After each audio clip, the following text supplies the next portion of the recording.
परमा भागवती जननी श्रीमा परम प्रभु श्री अरविंद चरण कमल अनंत कोटि प्रणाम जनाई आरंभ करबा आज ऑनलाइन श्री अरविंद आस्पिरेशन पाठचक्र कार्यक्रम।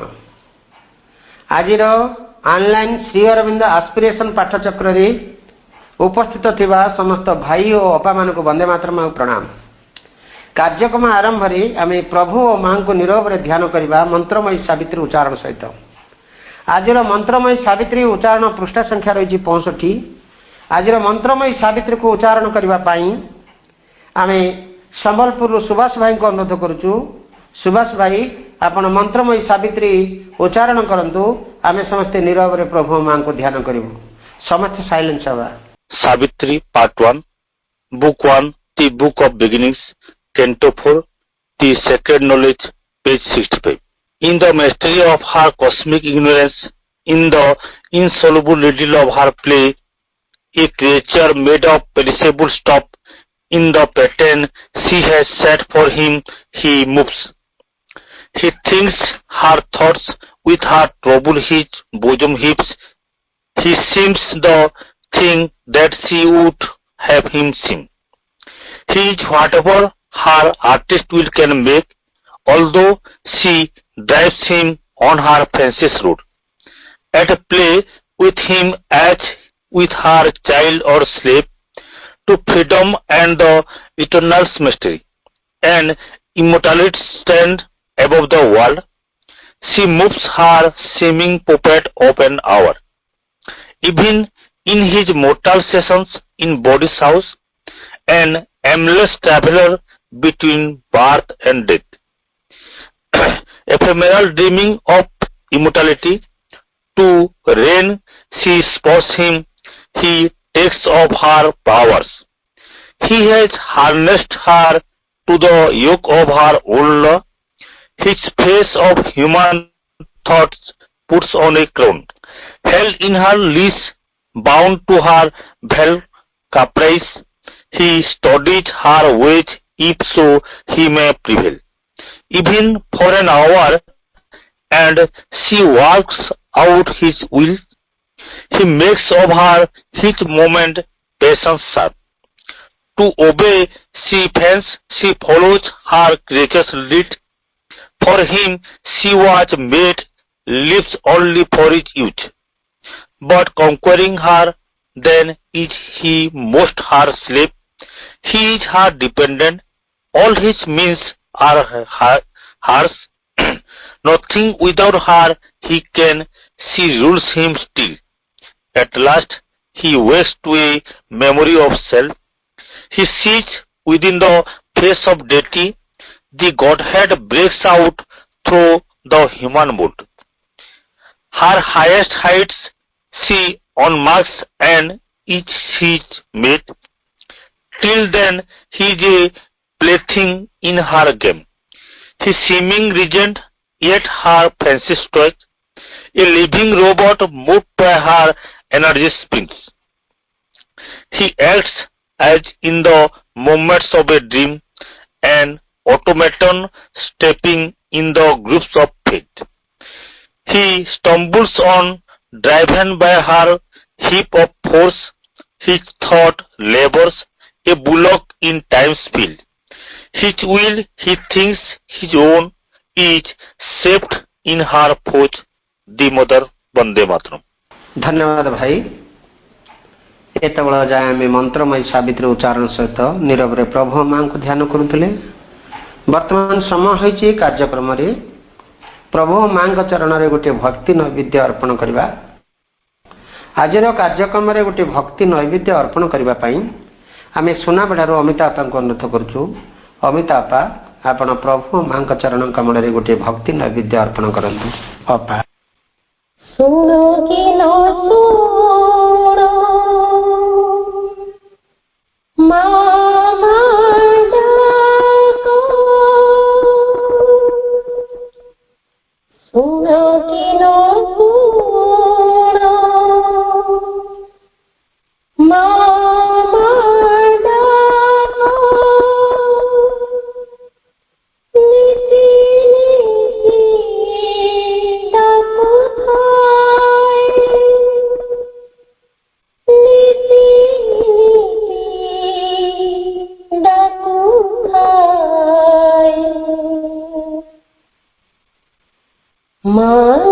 ଚରଣୀ ନେଇଛି ଶରଣ ମାଙ୍କୁ ମୁଁ ଭଲ ପାଏ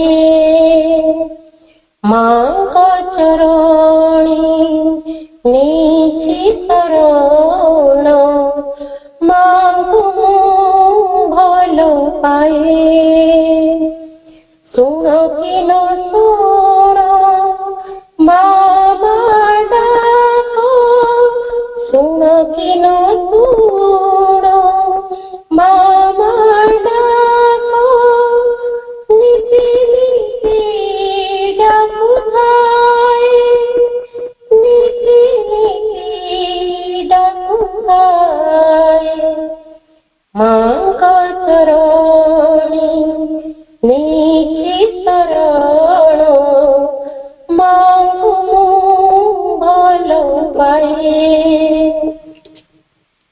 ମାଙ୍କ ଆଶୀଷ କରୁଣାର ବାରି ଏଇ ଜଗତରେ ପଡୁଅଛି ଝରି ଅଜ୍ଞାନ ତିମିର ତମସାକୁ ଚିରି ମାଙ୍କର ଜ୍ୟୋତି ଫୁଟେ ଜନ ପରି ଘିନ ଘିନ ଘିନ ନଇବେଦ୍ୟ ମୋର ଘିନ ଘିନ ଘିନ ନଇବେଦ୍ୟ ମୋର ପାଦ ପୂଜା କରୁଥାଏ ପାଦ ପୂଜା କରୁଥାଏ ମାଙ୍କ ଚରଣୀ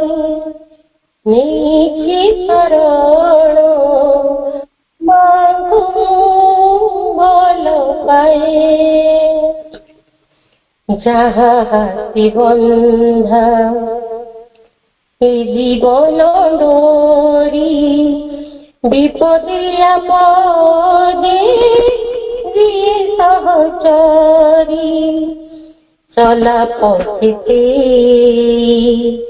নাম কুসুমরি পড়তকু তাঙ্ক ধরিথিবি ভিড়ি আস কি ন আস পাখকু মোর আস কি ন আস পাখকু মোর পথ তাঙ্ক চাহিଥାଏ পথ ତାଙ୍କ ଚାହିଥାଏ ମାଙ୍କ ଚରଣୀ ନେଇଛି ଶରଣ ମାଙ୍କୁ ମୁଁ ଭଲ ପାଏ ମାଙ୍କ ଚରଣୀ ନେଇଛି ଶରଣ ମାଙ୍କୁ ମୁଁ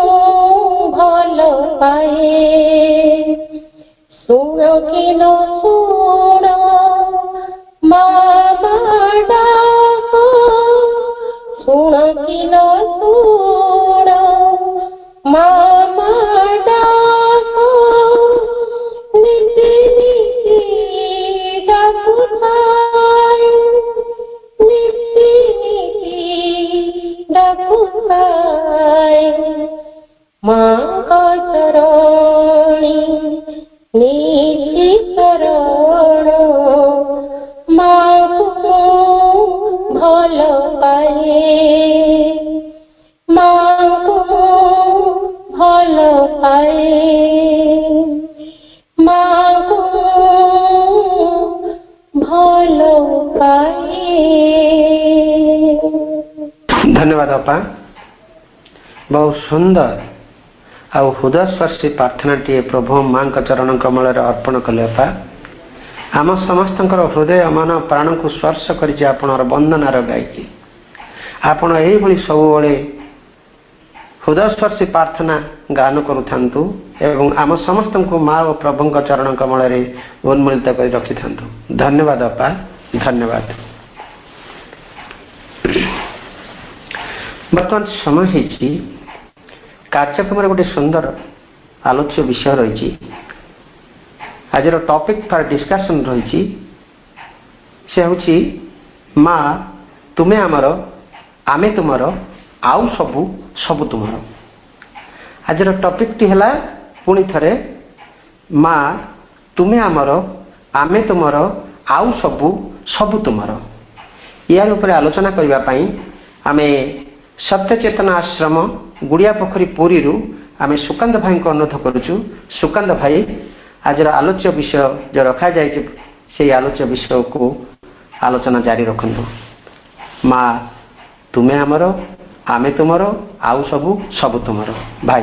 କରୁଣାମୟୀ ମା ପରମ ପ୍ରଭୁ ଶ୍ରୀ ଅରବିନ୍ଦ ଆଜିର এই ଯେଉଁ ମହାନ ବିଷୟଟି ରଖାହୋଇଛି, ବିଷୟଟି ମା ଆମେ ତୁମର, ତୁମେ ଆମର, ଆଉ ସବୁ ସବୁ ତୁମର। ତେଣୁ ଏଠି ଗୋଟେ ଉକ୍ତିଟି ଅଛି, ହେ ମୋର ମଧୁର ପ୍ରଭୁ, ଦୟା ଓ ଅନୁକମ୍ପାର ଈଶ୍ୱର, ଆମେ ଯାହା ଜାଣୁ ବୋଲି ତୁମେ ଚାହଁ ତାହା ଆମେ ନିଶ୍ଚୟ ଜାଣିବୁ। ଆମେ ଯାହା କରୁ ବୋଲି ତୁମେ ଚାହୁଁଛ ତାହା ହିଁ ଆମେ ନିଶ୍ଚୟ କରିବୁ। ଆମେ ଯାହା ହୋଇଉଠୁ ବୋଲି ତୁମେ ଚାହଁ ଆମେ ତାହା ହୋଇଉଠିବୁ ମା ଚିରକାଳ ପାଇଁ। କଥାଟି ଅତ୍ୟନ୍ତ ସ୍ପଷ୍ଟ।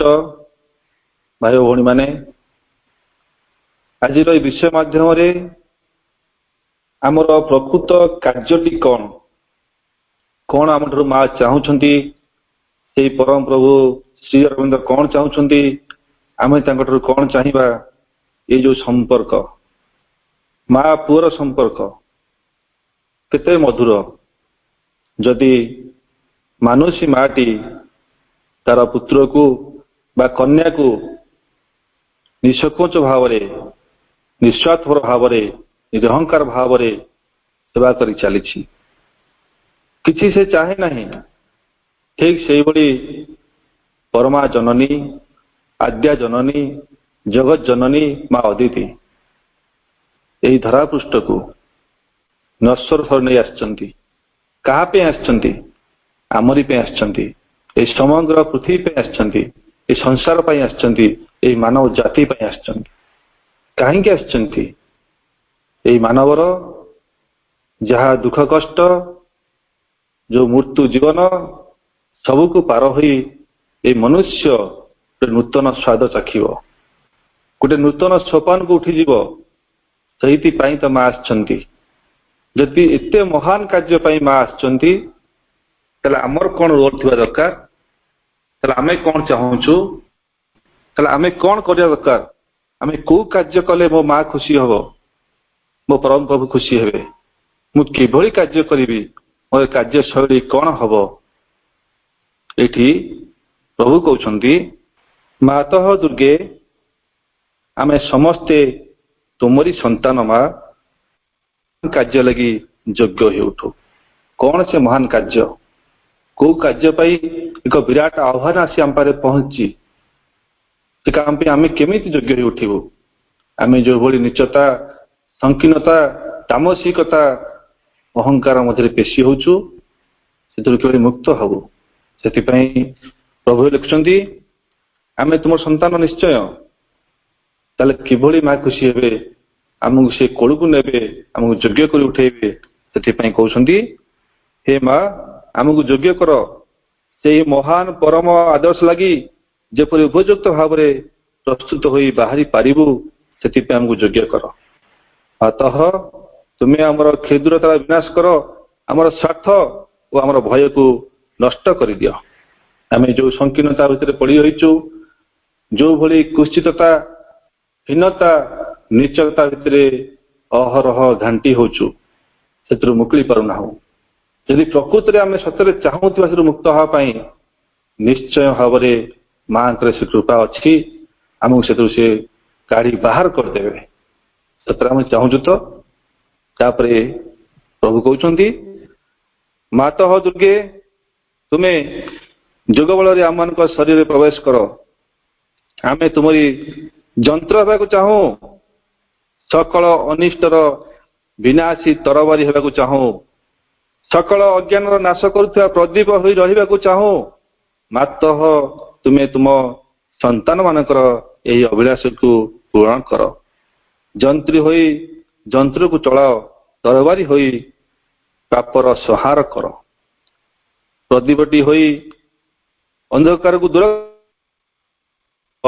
ତୁମ ସନ୍ତାନ ମାନଙ୍କୁ କୋଳକୁ ନିଅ। କାହିଁକି ଏଇଟା କହିଲେ? କାହିଁକି ମାଙ୍କୁ ପ୍ରାର୍ଥନା କରୁଛନ୍ତି? ପ୍ରଭୁ କଣ ପାଇଁ ପ୍ରାର୍ଥନା କରୁଛନ୍ତି? ଯଦି ସତରେ ଆମେ ସେ ଜୀବନଟି ଚାହୁଁଥିବା, ମୁଁ କାହିଁକି ସଂସାରକୁ ଆସିଛି, କଣ ପାଇଁ ଆସିଛି, କଣ ମୁଁ କରୁଛି, କେତେ ଜୀବନ ମୁଁ ଆସିଲାଣି, କେତେ ଜୀବନ ବିତିଗଲାଣି, ତା ହିସାବ ମୋ ପାଖରେ ନାହିଁ। ସେଇ ପରମ ହିଁ ହିସାବ ରଖିଛନ୍ତି, ସେଇ ମୋର ମା ହିସାବ ରଖିଛନ୍ତି। ତେଣୁ ଆଜି ଯୋଉ ଆହ୍ୱାନ, ଯଦି ମୁଁ ପ୍ରକୃତରେ ଚାହୁଁଛି ତାଙ୍କର କର୍ମୀ ହେବା ପାଇଁ, ତାଙ୍କର ଯନ୍ତ୍ର ହେବା ପାଇଁ, ତାହେଲେ ମୋର ଭିତରେ ଯାହା କ୍ଷୁଦ୍ରତା, ଯାହା ମୋ ଭିତରେ ସଂକୋଚ ଭାବ ରହୁଛି, ମୁଁ ନିଃସ୍ୱାର୍ଥ ଭାବରେ, ନିର୍ଭୟ ଭାବରେ, ନିରହଙ୍କାର ଭାବରେ, ନିଃସ୍ୱାର୍ଥ ଭାବରେ କୌଣସି ଦାବି ରଖିବି ନାହିଁ ତାଙ୍କ ପାଖରେ। ମୁଁ କାର୍ଯ୍ୟ କରି ଚାଲିବି। ମୋତେ ସେ ଦଣ୍ଡ ଦେଲେ ସେ ବି ମୋ ପାଇଁ ପୁରସ୍କାର ହେବ। ଜୀବନ ଦେଲେ ମୁଁ ଖୁସି ହେବି, ମୃତ୍ୟୁ ତାଙ୍କର, ଜୀବନ ତାଙ୍କର, ସବୁ ଯାହା ମୋତେ ମିଳୁ ମୁଁ ସେଥିରେ ଆନନ୍ଦ ହିଁ ଆନନ୍ଦ ପାଇବି। ଏଇ ସଂକଳ୍ପ କରିବି। ମା, ତୁମେ ଯଦି ମୋତେ ବ୍ୟବହାର କରୁନାହ, ମୁଁ କାହିଁକି ରହିବି? ମୁଁ କାହା ପାଇଁ ବ୍ୟବହାର ହେବି? ମୁଁ ଭଗବାନ ପାଇଁ ବ୍ୟବହାର ହେବି ନା ଶୈତାନ ପାଇଁ ବ୍ୟବହାର ହେବି? ମୁଁ ଚାହୁଁନାହିଁ ଶୈତାନ ଯନ୍ତ୍ର ହେବା ପାଇଁ, ମୁଁ ଚାହୁଁଛି ତୁମରି ଯନ୍ତ୍ର ହେବା ପାଇଁ। ମୁଁ ସେଇଥିପାଇଁ ତ ଆସିଛି, ସେଇଥିପାଇଁ ତ ମୁଁ ଜନ୍ମ ଲାଭ କରିଛି। ମୋ ସାର୍ଥକତା କଣ? ହେ ମା, ତୁମେ ହେଲ ଯନ୍ତ୍ରୀ, ମୁଁ ହେଲି ଯନ୍ତ୍ର। ଯଦି ତୁମେ ମୋତେ ବ୍ୟବହାର କରୁନାହ, ତାହେଲେ ଯନ୍ତ୍ର ଥାଇ ଲାଭ କଣ? ଯଦି ଯନ୍ତ୍ରୀ ଯନ୍ତ୍ରକୁ ବ୍ୟବହାର କରୁନାହିଁ, ତାହେଲେ ଯନ୍ତ୍ର ଥାଇ ଲାଭ କଣ? ଭାଇ ଭଉଣୀ ମାନେ, ଏଭଳି ଭାବନା ଆସୁଛି କି? ଆଜି ଆମ ପାଖରେ ଏକ ବିରାଟ ପ୍ରଶ୍ନ। ସମଗ୍ର ଓଡ଼ିଶା, ସମଗ୍ର ଭାରତବାସୀ, ସମଗ୍ର ପୃଥିବୀବାସୀ, ଏ ଯୋଉ ଘଡ଼ିସନ୍ଧି ମୁହୂର୍ତ୍ତ ଚାଲିଛି, ଗୋଟେ ନୂତନ ପୃଥିବୀ ଜନ୍ମ ଲାଭ କରିସାରିଛି। ସେଇ ସମୟରେ ଆମେ ଅବତରଣ କରିଛେ, ଆମେ ଓହ୍ଲେଇଛେ, ଆମେ ଜନ୍ମ ଲାଭ କରିଛେ, ଆମେ ମାଙ୍କ ସହିତ ଆସିଛେ। ଇଏ ଗୋଟେ ସୁଯୋଗ, ଅପୂର୍ବ ସୁଯୋଗ, ଭଗବାନଙ୍କର ଅହେତୁକ କୃପା। ତେଣୁ ଆସ ଆମେ ବାହାରି ଯିବା। ଆଉ ସମୟ ନାହିଁ, ଆଉ ବେଳ ବି ନାହିଁ। ଆମକୁ ତାଙ୍କରି ପାଇଁ ବଞ୍ଚିବାକୁ ପଡ଼ିବ। ଶ୍ରୀ ଅରବିନ୍ଦ କହୁଛନ୍ତି, ଯଦି ଜୀବନର କିଛି ମାନେ ଅଛି, ତାହେଲେ ଭଗବାନ ପାଇଁ ଜୀବନ ଧାରଣ କର। ଏହା ହେଉଛି ମନୁଷ୍ୟର ମନୁଷ୍ୟତ୍ୱ, ଏହା ହେଉଛି ମନୁଷ୍ୟର ସାର୍ଥକତା, ଏହା ହେଉଛି ମନୁଷ୍ୟର ଉଦ୍ଦେଶ୍ୟ, ଏହା ହିଁ ମନୁଷ୍ୟର ଲକ୍ଷ୍ୟ। ଏଇଥିପାଇଁ ସେ ଆସିଛି। ଅସୁବିଧା ହେଉଛି ସେ ଭୁଲି ଯାଇଛି। ଆମେ ତୁମର, ତୁମେ ଆମର। କେମିତି ମୁଁ କହିବି? ମୋ ଭିତରେ ଯାହା ଅଛି, ଯୋଉ ପ୍ରାଚୀରି ପଡ଼ିଛି, ଯୋଉ ବନ୍ଧ ପଡ଼ିଛି, ଯୋଉ ଅନ୍ଧକାର ଅଛି, ମୁଁ ତ ହଟେଇ ପାରୁନାହିଁ। ତାହେଲେ ମୁଁ ତୁମର କେମିତି ହେବି? ତୁମେ ମୋର କେମିତି ହବ? ଆମ ଦୁହିଁଙ୍କ ଭିତରେ ଏଇ ଯୋଉ ମିଳନ ଆହୁରି ଘନୀଭୂତ ହବ, ଏକତ୍ୱ ହବ। କିଭଳି ହବ ମା? ତେଣୁ ମୁଁ ପ୍ରଶ୍ନ କରିବି ନିଜକୁ, ଅହରହ ପ୍ରଶ୍ନ କରିବି ନିଜ ଭିତରେ। ମୁଁ ନିଜକୁ ନିର୍ମମ ଭାବରେ ପରୀକ୍ଷା କରିବି। ସେ କହୁଛନ୍ତି, ନିଜକୁ ନିର୍ମମ ଭାବରେ ପରୀକ୍ଷା କର, ପରୀକ୍ଷା କର। ଦେଖ ତୁମ ଭିତରେ କୋଉଠି ତ୍ରୁଟି ରହୁଛି। ସେ ତ୍ରୁଟି ଯଦି ମୁଁ ସେଥିରେ ଉଦ୍ଧାର ପାଇପାରୁନାହିଁ, ବିକଳ ହୋଇ ମାଙ୍କୁ ଡାକିବି। ମା, ମୁଁ ପଡ଼ିଯାଉଛି, ଉଠି ପାରୁନାହିଁ। ମା, ମୋତେ ଶକ୍ତି ସାମର୍ଥ୍ୟ ଦେ। ମା, ମୁଁ ଝୁଣ୍ଟି ଯାଉଛି, ମୋ ଅନ୍ଧାର ଭିତରେ ବାଉଳା ହେଇଯାଉଛି, ମୁଁ ହଜି ଯାଉଛି। ମୁଁ କିଭଳି ସେଥିରୁ ଉଦ୍ଧାର ହେବି? ତେଣୁ ଏଇ ଯୋଉ ସମଗ୍ର ସଂସାର ଭିତରେ ଆମେ ଯୋଉ ପ୍ରଦୀପ୍ତ, ଆମେ ଯୋଉ ପ୍ରଦୀପ, ଆମେ ଯୋଉ ଆଲୋକର ଶିଖା ଜାଳିବା, ଯୋଉ ସଂକଳ୍ପ କରିଛେ, ପାଠଚକ୍ର ଭାଇ ବାପା ମାନେ, ମାତୃ ସନ୍ତାନ ମାନେ, ଆମେ ଯୋଉ ସଂକଳ୍ପ କରିଛେ, ସଂକଳ୍ପକୁ ଆହୁରି ଦୃଢ଼ୀଭୂତ କରିବା। ଏଥିରେ ହିଁ ମା ଖୁସି ହେବେ। ମୁଁ ନିଜେ ଭାବିବି ଯେ ମା ହେଉଛନ୍ତି ମୋର ସର୍ବସ୍ୱ। ମୋ ସତ୍ତାର ସତ୍ତା, ମୋ ଜୀବନର ଜୀବନ, ମୋ ନିଶ୍ୱାସ ପ୍ରଶ୍ୱାସ। ମୋର ସିଏ ହେଉଛନ୍ତି ନିଶ୍ୱାସ ପ୍ରଶ୍ୱାସ। ଯେଭଳି ଜଳ ବିନା ମାଛର କିଛି ମୂଲ୍ୟ ନାହିଁ, ଜଳ ବିନା ମାଛ ଛଟପଟ ହେଇଯାଉଛି, ଠିକ ସେଇଭଳି ମୁଁ ଭାବୁଛି କି ମାଙ୍କ ବିନା ମୋ ଜୀବନ ଅଧୁରା, ମାଙ୍କ ବିନା ମୋ ଜୀବନ ଅସମ୍ପୂର୍ଣ୍ଣ, ମାଙ୍କ ବିନା ମୋ ଜୀବନ ଅପୂର୍ଣ୍ଣ, ମାଙ୍କ ବିନା ମୋ ଜୀବନ ଇମ୍ପରଫେକ୍ଟ। ଏ ଭାବିଲାଣି? ଭାବିବା, ଆସିବା, ସମ୍ମୁଖକୁ ଆସିବା। ମା ଚାହାନ୍ତି ମୋର ବୀର ସନ୍ତାନ ମାନେ, ମୋ ସନ୍ତାନ ମାନେ ଯୋଉ କାମକୁ ମୁଁ ଅଧା କରିଛି, ମୋ ବୀର ସନ୍ତାନ ମାନେ ସେ କାମକୁ ଆଗେଇ ନେଇଯିବେ। ତାହେଲେ ସିନା ମୁଁ କହିବି ମା ତୁମର ବୋଲି। ମୁଁ କେମିତି କହିବି ତୁମର ବୋଲି? ସେ ହିଁ କହିବ ଯଥାର୍ଥରେ ମା ତୁମର। କିଏ କହିବ? ଯିଏ ମାଙ୍କ ପାଇଁ ଜୀବନ ଧାରଣ କରୁଥିବ। ପ୍ରତ୍ୟେକ ମୁହୂର୍ତ୍ତରେ, ପ୍ରତ୍ୟେକ ମିନିଟରେ, ପ୍ରତ୍ୟେକ ମୋମେଣ୍ଟରେ ମାଙ୍କ ଇଚ୍ଛା ପାଇଁ ଜୀବନ ବଞ୍ଚୁଥିବ। ମା ମତେ କାମ ଦେ, କଣ ଚାହୁଁଛୁ ମୋ ଠାରୁ? ମୁଁ ସଦା ସର୍ବଦା ତୋରି ପାଇଁ ଜାଗ୍ରତ ଅଛି, ତୋ ପାଇଁ ରେଡି ଅଛି, ପ୍ରସ୍ତୁତ ଅଛି। ତୁମେ ଯାହା ନିର୍ଦ୍ଦେଶ କରିବ ମୁଁ ତାକୁ ଆନନ୍ଦ ସହକାରେ ଗ୍ରହଣ କରିବି। ତାହେଲେ ସିନା ମୁଁ ତମ ପାଇଁ ଯୋଗ୍ୟ ହେଇ ଉଠିବି। ତେଣୁ ଗୋଟେ କଥା, ଆଜିର ଓଡ଼ିଶାର ଅଗଣିତ ଭାଇ ଭଉଣୀମାନେ ମାଷ୍ଟରଙ୍କୁ ଭଲ ପାଉଛନ୍ତି। ସମସ୍ତେ କହୁଛନ୍ତି ଆମେ ମାଙ୍କୁ ଭଲ ପାଉଛୁ, ସମସ୍ତେ କହୁଛନ୍ତି, କିନ୍ତୁ ଭଲ ପାଇବା ମଧ୍ୟରେ ତଫାତ ଅଛି। ଆମେ କେତେଜଣ ଯଥାର୍ଥରେ ଭଲ ପାଉଛୁ? ଯଥାର୍ଥରେ ଭଲ ପାଇବା ସେ ହିଁ ଉପଯୁକ୍ତ ଭଲ ପାଇବା। ସେ ଭଲ ପାଇବା ହଉଛି ମୁଁ ତାଙ୍କରି ପାଇଁ ହିଁ ଜୀବନ ଧାରଣ କରିଛି, ତାଙ୍କରି ପାଇଁ ହିଁ ବଞ୍ଚିଛି, ତାଙ୍କରି ପାଇଁ ହିଁ ବଞ୍ଚିବି। ଶେଷ ଲେଖିଲେ କଣ? ଚିରକାଳ ପାଇଁ ତୁମରି ପାଇଁ ବଞ୍ଚିବି, ଚିରକାଳ ପାଇଁ। ଆଉ କିଛି ମୁଁ ଜାଣେ ନା, ଆଉ କିଛି ମୁଁ ଚାହେଁନି। ତେଣୁ ମାଙ୍କର ସନ୍ତାନ ଆମେ, ରାମଙ୍କର ସନ୍ତାନ, ରାମଙ୍କର ସେନା, ଶ୍ରୀରାମଙ୍କ ସେନା, ରାମ ସେନା। ଯେବେଠାରୁ ସେ କାର୍ଯ୍ୟରେ ନିଯୁକ୍ତ ହେଲେ ସେତୁବନ୍ଧ ପ୍ରତିଷ୍ଠା ହବ। ଦିନେ କୌଣସି ଦିନ ମଧ୍ୟ ବାଇଚାନ୍ସ ମଧ୍ୟ ସେ ପ୍ରଭୁ ଶ୍ରୀରାମଙ୍କ ପାଖରେ ଆସି ଅଭିଯୋଗ କରିନାହାନ୍ତି, ପ୍ରଭୁ ମୋର ଏ କାର୍ଯ୍ୟ ଅଛି, ସେ କାର୍ଯ୍ୟ ଅଛି, ମୋତେ ଛୁଟି ଦିଅନ୍ତୁ, ମୁଁ ଘରକୁ ଯିବି। କେବେ ବି ଛୁଟି ନେଇନାହାନ୍ତି। ଆମେ ସେଇ ସଂକଳ୍ପ କରିବା। ଥରେ ମୁଁ ପୁନର୍ଯୋଗରେ ପାଦ ଥାପିଛି, କିମ୍ବା ମୋତେ ମା କୃପା କରି ଗୋଟେ ଅଳିଆ ଗଦାରୁ ଉଠେଇ ଆଣିଛନ୍ତି, ତାଙ୍କର ସେଇ ମହାନ କାର୍ଯ୍ୟରେ ମୋତେ ସୁଯୋଗ ଦେଇଛନ୍ତି। ଯଦି ଏଇ କଥାଟିକୁ ମୁଁ ଭଲ ଭାବରେ ବୁଝିପାରିଛି, ତାହେଲେ ପ୍ରତ୍ୟେକ ମୁହୂର୍ତ୍ତରେ ମୁଁ ତାଙ୍କରି ହିଁ କାର୍ଯ୍ୟ କରିବି। କେବେ ବି ଛୁଟି ମାଗିବି ନାହିଁ, ବଳକା ସମୟ ଦେବି ନାହିଁ। ଆମେ ବିଚାର କରିବା, ଆମେ ଆମର ଆବଶ୍ୟକ ସମୟ ଦଉଛୁ ନା ବଳକା ସମୟ ଦଉଛୁ? ଆମର ଅର୍ଥ ଆମେ ଆବଶ୍ୟକତାକୁ କାଟିକି ଦଉଛୁ ନା ବଳକାର ଦଉଛୁ? ଆମେ ପାଠଚକ୍ରରେ ଯୋଗ ଦଉଛୁ ବ୍ୟକ୍ତି ବିଶେଷ ଖୁସି କରିବା ପାଇଁ ନା ମାଙ୍କୁ ଖୁସି କରିବା ପାଇଁ? ମୁଁ ଯାହା କାର୍ଯ୍ୟ କରୁଛି ଯଦି ମୁଁ ନିଜେ ଖୁସି ନୁହଁ, ନିଜେ ସନ୍ତୁଷ୍ଟ ନୁହଁ, ତାହେଲେ ମା କେମିତି ଖୁସି ହେବେ, ମା କେମିତି ସନ୍ତୁଷ୍ଟ ହେଇଯିବେ?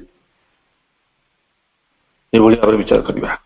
ତାହେଲେ ଜାଣିପାରିବା ଆମ ଭିତରେ କୋଉଠି ଗୋଟେ ତାରତମ୍ୟ ଅଛି, କୋଉଠି ଗୋଟେ ବିଗ୍ ପ୍ରୋବ୍ଲେମ ଅଛି, ଗୋଟେ ବିରାଟ ମିଷ୍ଟେକ୍ ଅଛି, ଗୋଟେ ସମସ୍ୟା ଅଛି। କଣ ସମସ୍ୟା?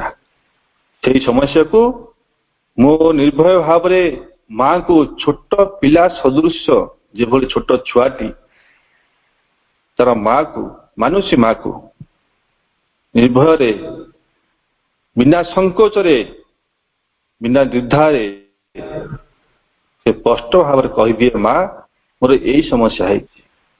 ଆମେ କେବେ ବି ଚାଲାକ ହେବା ନାହିଁ, କେବେ କଠିନତାକୁ ପ୍ରଶ୍ରୟ ଦେବା ନାହିଁ।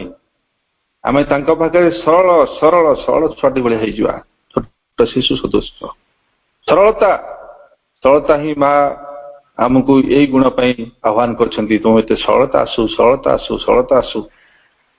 ଆମେ ମା ପାଖରେ ସ୍ପଷ୍ଟ ଭାବରେ କହିବା, ମା ମୁଁ ଏଇ ସମସ୍ୟାରେ ଡୁବି ଯାଇଛି, এই ସମସ୍ୟାରୁ କଣ ମୁଁ ଉଠିପାରିବି ନାହିଁ?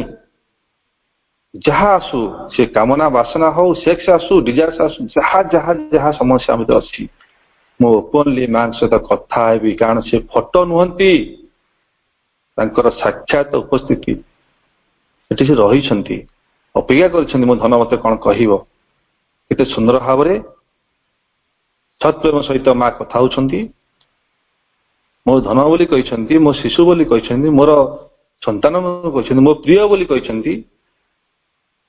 ହେଲେ ଆମେ କଣ ସେଇ ପ୍ରିୟ ହେଇପାରିବା ନାହିଁ? ଆମେ କଣ ତାଙ୍କ ଧନ ହେଇପାରିବା ନାହିଁ? ଆମେ କଣ ତାଙ୍କ ଆଖିର ସେଇ ଜ୍ୟୋତି ହେଇପାରିବା ନାହିଁ? ନିଶ୍ଚୟ ହବା। ଯେତେବେଳେ ଏଇ ଭାବନା ଆମ ଭିତରେ ଜାଗ୍ରତ ହବ, ଯେତେବେଳେ ଏଇ କଥାକୁ ନେଇ ବଞ୍ଚିବି, ଯେତେବେଳେ ମୁଁ ଜାଣିପାରିବି ମୋ ଜୀବନ ଶୈଳୀ ମଧ୍ୟରେ ଯେତେବେଳେ ଆସି ମା ସ୍ଥାନ ପାଇସାରିଲାଣି, ମୁଁ ଜାଣିପାରିବି ଯେ ମାଙ୍କ ଠାରୁ ମୁଁ ଭିନ୍ନ ନୁହେଁ, ଏକ ଆଉ ଅଭିନ୍ନ। ମୁଁ ଜାଣିପାରିବି ମୋର ତାଙ୍କ ସହିତ ଗୋଟେ ଘନିଷ୍ଠ ସମ୍ପର୍କ ହେଇଗଲାଣି। ସେ ମୋର ବନ୍ଧୁ, ସେ ମୋର ସଖା, ସେ ମୋର ସାଥୀ, ମୋର ସବୁ, ଅଲ୍ ଇନ୍ ଅଲ୍, ସେ ମୋର ସବୁ। ତେଣୁ ଏଇ ଭାବନା ନେଇ ଯଦି କଥାଟି ଆରମ୍ଭ କରିବା, ତାହେଲେ କେତେ ସୁନ୍ଦର ନ ହବ ଆମେ ବିଚାର କରିବା। ତେଣୁ ସେଇ ଅନ୍ତରଙ୍ଗ ଆଳାପ ସମୟରେ ଜଣେ ମା କହୁଛନ୍ତି, ମା ମନେ ହଉଛି ଯେମିତି ସପ୍ତାହ ସପ୍ତାହ ଧରି ମୋ ଜୀବନର ପ୍ରତିଟି ମୋଡରେ ନିଜ ସହ ନିଜେ ଧକ୍କା ଖାଉଛି, ସତେ ଯେପରି ମୁଁ ଜେଲଖାନା ଭିତରେ ଅଛି ଏବଂ ସେଥିରୁ ମୁକୁଳି ପାରୁନାହିଁ। ମା କୃପା କର ମା, କାହିଁକି ନା ମୁଁ ତ ସନ୍ତାନ, ମୁଁ ତମକୁ ଭଲ ପାଏ। ମା ମତେ ଉଦ୍ଧାର କରିଦିଏ ମା, ତୁମର ଆଲୋକ ଓ ତୁମର ସେଇ ଦିବ୍ୟ ପ୍ରେମକୁ ମୁଁ ଚାହେଁ। ଜଣେ ସାଧକ ପ୍ରାର୍ଥନା କରୁଛନ୍ତି ମାଙ୍କୁ। ଆମେ କେବେ କହିଛୁ କି ମାଙ୍କୁ, ମା ମୁଁ ଅହଙ୍କାର ଦ୍ୱାରା କବଳିତ, ମୁଁ ସେକ୍ସ ଦ୍ୱାରା କବଳିତ, ମୁଁ କାମନା ଆଶା ଦ୍ୱାରା କବଳିତ, ମୁଁ ସଂକୀର୍ଣ୍ଣତା, କ୍ରୋଧ, ରାଗ, ହିଂସା, ଯାହା ଯାହା ସବୁ ଅଛି ନିମ୍ନ ଚେତନା, ଲୋୟର କନସିୟସନେସ, ଯେତେବେଳେ ପଡିଯାଇଛି ଛଟପଟ ହଉଛି, ଆମେ ସ୍ପଷ୍ଟ ଭାବରେ କହିପାରୁନାହୁଁ। ବହୁତ କଥା କଣ କରୁଛୁ, ଆମେ ଲୁଚେଇ ଦଉଛୁ। ମା ଜାଣନ୍ତି, କିନ୍ତୁ ମା ଏହା ବି ଚାହାନ୍ତି ଯେ ମୋ ଛୁଆଟି ମୋ ପାଖରେ ସ୍ପଷ୍ଟ ଭାବରେ ଉଚ୍ଚାରଣ କରୁ। ତେଣୁ ସେଇଠି ସେ ପ୍ରାର୍ଥନା କରୁଛନ୍ତି, ମା ମତେ ଲାଗୁଛି ମୁଁ ସତେ ଯେପରି ମୋ ଭିତରେ ଗୋଟେ ଜେଲଖାନା ଭିତରେ ରହିଛି। କଣ ସେ ଜେଲଖାନା? ମନ, ପ୍ରାଣ, ଶରୀର ଯୋଉଭଳି ବିକୃତ ଭାବରେ ଅଛନ୍ତି, ଅଜ୍ଞାନର ତ୍ରିଧା ଜଗତ, ମନ ଭିତରେ ସେ ପୂର୍ଣ୍ଣ ଜ୍ଞାନ ନାହିଁ, ପ୍ରାଣ ବିଶୃଙ୍ଖଳିତ, ଶରୀର ଅବସ୍ଥା ନ କହିଲେ ଭଲ। ଆପଣମାନେ ପଢିଛନ୍ତି, ଜାଣିଛନ୍ତି ମନ, ପ୍ରାଣ, ଶରୀର ଅବସ୍ଥା କଣ। ତେଣୁ ମତେ କହିବାକୁ ପଡିବ, ମୋ ମନରେ ପୂର୍ଣ୍ଣ ଜ୍ଞାନ ଦିଅ ମା, ମୋ ପ୍ରାଣରେ ପୂର୍ଣ୍ଣ ଶକ୍ତି ଦିଅ, ମୋ ଶରୀରକୁ ଏ ରୁଗ୍ଣତାରୁ, ଏ ଦୁର୍ବଳତାରୁ, ଏ ତାମସିକତାରୁ ଉଦ୍ଧାର କରିଦିଅ, ସୌନ୍ଦର୍ଯ୍ୟ କରିଦିଅ। କାହିଁକି ନା ମୁଁ ତୁମ ପାଇଁ ବଞ୍ଚିବି। ମତେ ଜୀବନରେ କିଛି ଦେଖାଯାଉ ନାହିଁ। ମୋର ପ୍ରଥମ ଏଜେଣ୍ଡା, ପ୍ରଥମ ରୁଟିନରେ ତୁମେ ହିଁ ସ୍ଥାନ ପାଇଛ ମା। ତୁମ ଛଡା ଆଉ ଯାହା ରହିଲା ସବୁ ହେଲା ସେକେଣ୍ଡାରୀ। ତୁମେ ହେଲା ପ୍ରଥମ, ତୁମେ ହେଲା ଫାଷ୍ଟ। ମୁଁ ତୁମକୁ ଗୁରୁତ୍ୱ ଦଉଛି ମା। ତାପରେ ସେ କହୁଛନ୍ତି, ମୁଁ ଯେଉଁଠାରେ ବି ଏକାଗ୍ର ହୁଏ ନା କାହିଁକି, ହୃଦୟରେ ହେଉ ମା, ମସ୍ତକରେ ହେଉ ବା ଉର୍ଦ୍ଧ୍ୱରେ ହେଉ, ଯୋଉଠି ବି ମୁଁ ଏକାଗ୍ର ହଉଛି ଗୋଟେ ଅନ୍ଧକାର କାନ୍ଥ ସହିତ ବାଡେଇ ହେଇଯାଉଛି, ମୁଁ ଚୁରମାର ହେଇଯାଉଛି, ମୁଁ ଭାଙ୍ଗି ଯାଉଛି ମା। ମୁଁ ଜାଣିପାରୁନାହିଁ ମୋ ଭିତରେ କଣ ହଉଛି।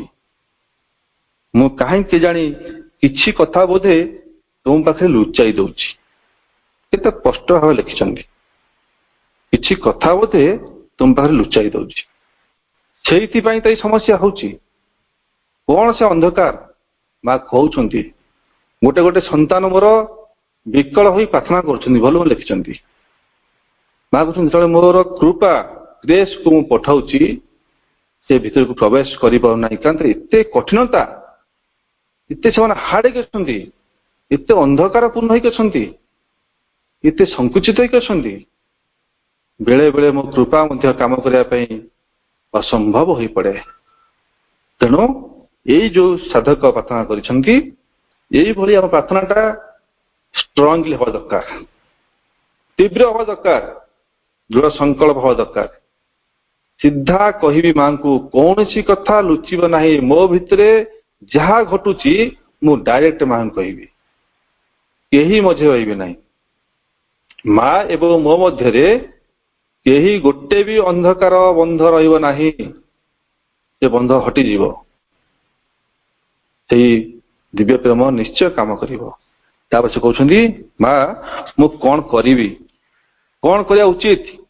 ବେଳେ ବେଳେ ଭାରି ଅବସାଦ ଲାଗୁଛି, ବେଳେ ବେଳେ ମୁଣ୍ଡଟା ଭାରି ବିନ୍ଧା ହଉଛି, କଣ କରିବା ଜାଣିପାରୁନାହିଁ, ଥକା ହେଇକି ବସି ପଡୁଛି, ତାପରେ ପୁଣି ଉଠୁଛି, ନାଇଁ ଯାଉଛି ମାଙ୍କୁ କହିଦେବି ବୋଲି ଭାବୁଛି। ଦେଖନ୍ତୁ କେଡେ ସୁନ୍ଦର ଭାବରେ ସେ ମାଙ୍କୁ କଥା ହଉଛନ୍ତି। ଆମେ ଯଦି କଥା ହଉନେ ତାହେଲେ କଥା ହବା। ଆଜିଠାରୁ ଗୋଟେ ସଂକଳ୍ପ କରିବା, ମା ଆମର ପର ନୁହନ୍ତି, ଅତି ନିଜର। ଆସିଛନ୍ତି ପରମା ଦିବ୍ୟ ଜନନୀ, ଯିଏ ହେଲେ ପରମଙ୍କର ଚେତନା ଆଉ ଶକ୍ତି, ଯିଏ ହେଲେ ଚିତ୍ ଶକ୍ତି, ଯିଏ ହେଲେ କନସିୟସ ଫୋର୍ସ, ଯିଏ ହେଲେ କାର୍ଯ୍ୟକାରିଣୀ ଶକ୍ତି, ଯିଏ ହେଲେ ଡାଇନାମିକ ଫୋର୍ସ, ସିଏ ହେଲା ମା। ପ୍ରଥମ ଥର ପାଇଁ ଭଗବାନ ନିଜେ ମା ରୂପରେ ଆସିଛନ୍ତି ଏ ମନୁଷ୍ୟ ଜାତିକୁ ଉଦ୍ଧାର କରିବା ପାଇଁ। ତାହେଲେ ଆମେ କାହାକୁ କହିବା ଆମ ସମସ୍ୟା? ମାଙ୍କୁ କହିବାନି? ତାହେଲେ କିଭଳି ଭାବରେ ମୁଁ ନିଜ ଛାତିରେ ହାତ ରଖି କହିବି, ମା ମୁଁ ତୁମର ବୋଲି? ମୋ ଭିତରେ ତ ଅପୂର୍ଣ୍ଣତା ଭରପୁର ହେଇକି ଅଛି, ମୁଁ ତ ମାଙ୍କୁ କହିପାରୁନାହିଁ, ମୁଁ ତ ମାଙ୍କୁ ଭଲ ପାଇପାରୁନାହିଁ, ମୋ ଭିତରେ ବାଡ଼ ସୃଷ୍ଟି ହେଇଯାଉଛି, ତାହେଲେ କେମିତି ମାଙ୍କୁ କହିବି ତୁମେ ମୋର ମୁଁ ତୁମର ବୋଲି? ତାପରେ କହୁଛନ୍ତି, ଏଥିରୁ ଶେଷ ଥର ପାଇଁ ମୁକ୍ତ ହୋଇଯିବା ପାଇଁ ମା କଣ କିଛି ବାଟ ନାହିଁ? ମୁଁ ଜାଣେ ମା, ମୁଁ ଜାଣେ। କଣ ଜାଣେ? ସେ କହୁଛନ୍ତି, ମା ମୁଁ ଯେତିକି ଚେଷ୍ଟା କରିବା ଉଚିତ ସେତିକି କରୁନାହିଁ ବୋଧେ, ସେଥିପାଇଁ ଏସବୁ ଗଣ୍ଡଗୋଳ ଘଟୁଛି। ସେ ନିଜେ ମଧ୍ୟ ତା ଭିତରେ ନିଜକୁ ନିଜ ଧିକ୍କାର କରୁଛନ୍ତି। ମୁଁ ଯେତିକି ପ୍ରୟାସ କରିବା ଦରକାର, ଏଫର୍ଟ ଉଦ୍ୟମ କରିବା ଦରକାର, ବୋଧ ହୁଏ ମୁଁ ସେତିକି କରୁନାହିଁ, ଯୋଉଥିପାଇଁ ବାରମ୍ବାର ମୁଁ ଝୁଣ୍ଟି ପଡୁଛି, ଯୋଉଥିପାଇଁ ମୋ ଅନ୍ଧକାରରୁ ଆଲୋକ ଆସିପାରୁନାହିଁ, ଯୋଉଥିପାଇଁ ମୁଁ ନିମ୍ନତର ଚେତନା ଦ୍ୱାରା ଗୋଟେ କଣ୍ଢେଇ ସାଜିଛି। ତେଣୁ ସେ କହୁଛନ୍ତି, କିନ୍ତୁ ଏହି ଚେଷ୍ଟା କରିବା ପାଇଁ ମୋତେ ସାହାଯ୍ୟ କର ମା, ମୁଁ ତୁମ କରୁଣାକୁ ଆହ୍ୱାନ କରୁଛି। ଏହି ଯୋଉ ଅନ୍ଧକାର ପର୍ବଟିକୁ ତୁମେ ମା ହଟେଇ ଦିଅ, ଏଇ ଯୋଉ ଅନ୍ଧକାର ପାହାଡଟିକୁ ମୋ ଭିତରୁ ହଟେଇ ଦିଅ। ତାପରେ ଯେଉଁଠାରେ ମୁଁ ଶେଷରେ ଆଶ୍ରୟ ନେବି, ସିଏ ହେଲା କେବଳ ତୁମରି କୋଳ। ଯୋଉଠି ମୁଁ ଆଶ୍ରୟ ନେବି ସିଏ ହଉଛି କେବଳ ତୁମରି କୋଳ। ଏଡେ ସ୍ପଷ୍ଟ ଭାବରେ ପ୍ରାର୍ଥନାଟା କରିଛନ୍ତି, ଏତେ ସୁନ୍ଦର ଭାବରେ ସେ ମାଙ୍କୁ ନିଜର ବୋଲି ଭାବିଛନ୍ତି। ନହେଲେ ଏତେ ଗୁଡେ ସମସ୍ୟାକୁ ସେ ନିଜର ନ ଭାବିଥିଲେ କହିପାରିଥାନ୍ତେ କି? ଟିକେ ବିଚାର କରନ୍ତୁ। ଯଦି ନଦୀଟି ଯୋଉଠି ବି ସୃଷ୍ଟି ହଉ, ତାର ଉତ୍ପତ୍ତି ସ୍ଥାନ ଯୋଉଠି ବି ହଉନା କାହିଁକି, ତାର ସ୍ୱଧର୍ମ ହେଲା ଯେନତନ ପ୍ରକାରଣ, ସେ ତାର ମା ସହିତ ମିଶିବ। ତା ମା ହଉଛି ମହାସମୁଦ୍ର। ତା ଚଳାପଥରେ ଯେତେ ବି ବଡ ବଡ ପାହାଡ ଆସୁ, ପର୍ବତ ଆସୁ, ଯାହା ବି ଆସୁ, ସବୁକୁ କାଟି ଦେଇ ଚାଲି ଯାଉଛି। ସେଇଥିପାଇଁ ତ ତା ଗତିଧାରା ହଉଛି ଅଙ୍କା ଆଉ ବଙ୍କା, ଜିଗଜାଗ।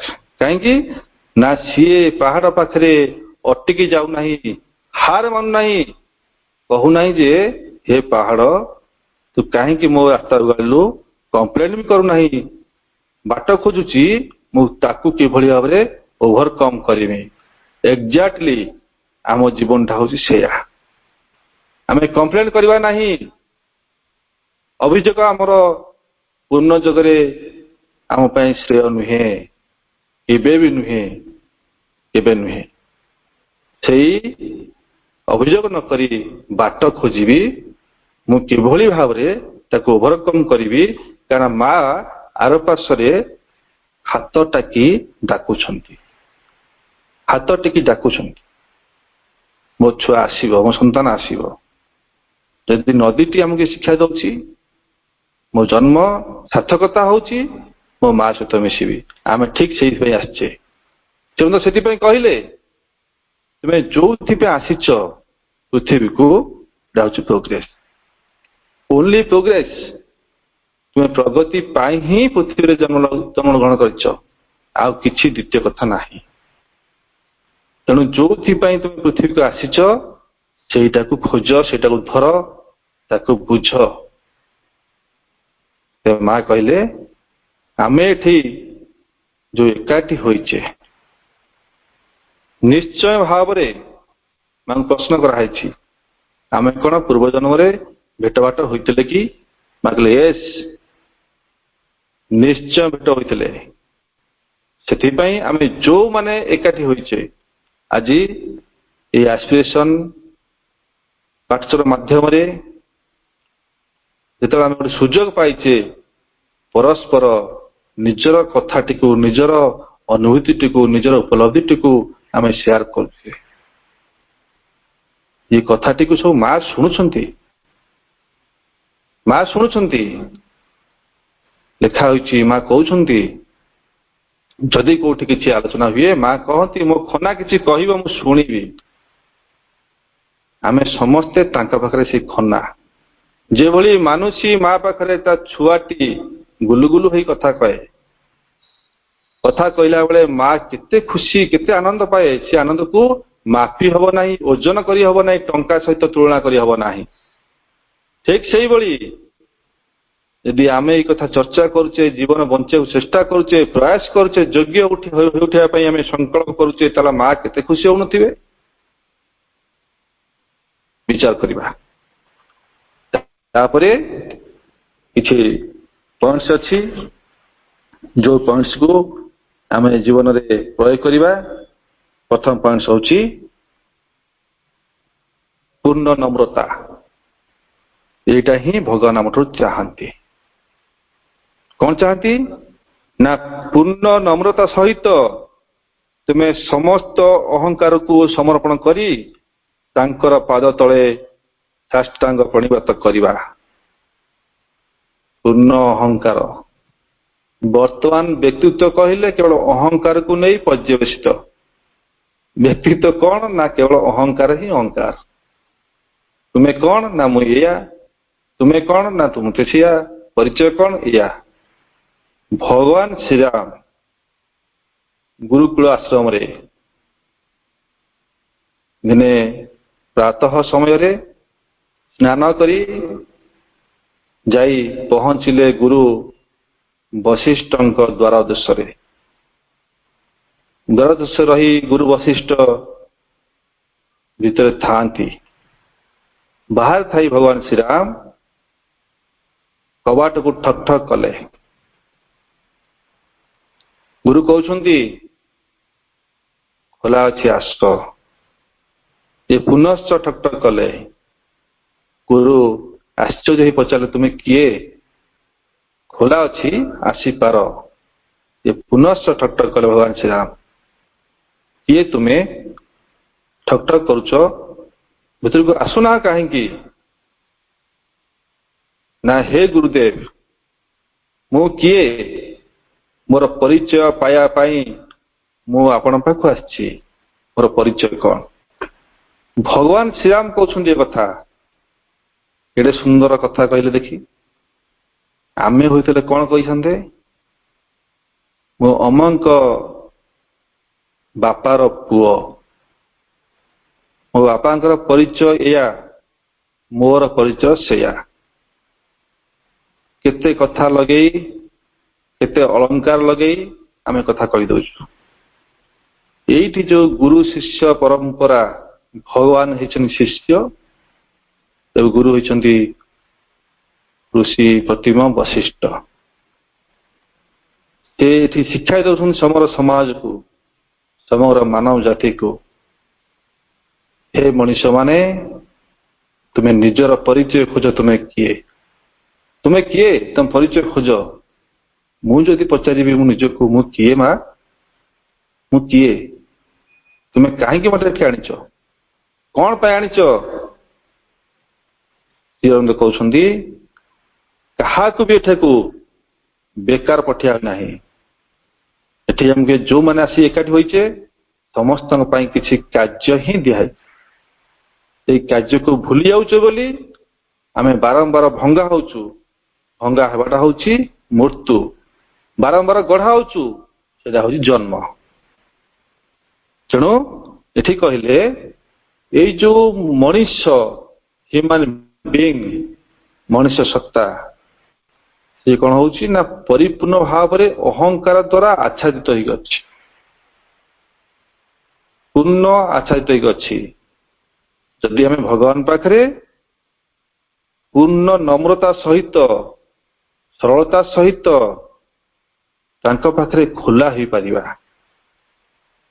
यही भाव में मु परिपूर्ण होगी प्रभु मु आपण पाखरे खोली होगा चाहे मते नहीं आपण जहाँ चाहूँगी करंतु जेभली भाव में व्यवहार करिए करंतु किंतु मते अहंकार मुक्त करंतु मो अहंकार विहीन जीवन बंचे को चाहे मु भगवान युक्त जीवन बंचे को चाहे अहंकार को चाहू नाही से कहले पूर्ण नम्रता नम्रता सहित मते बंचवा को पड़िबो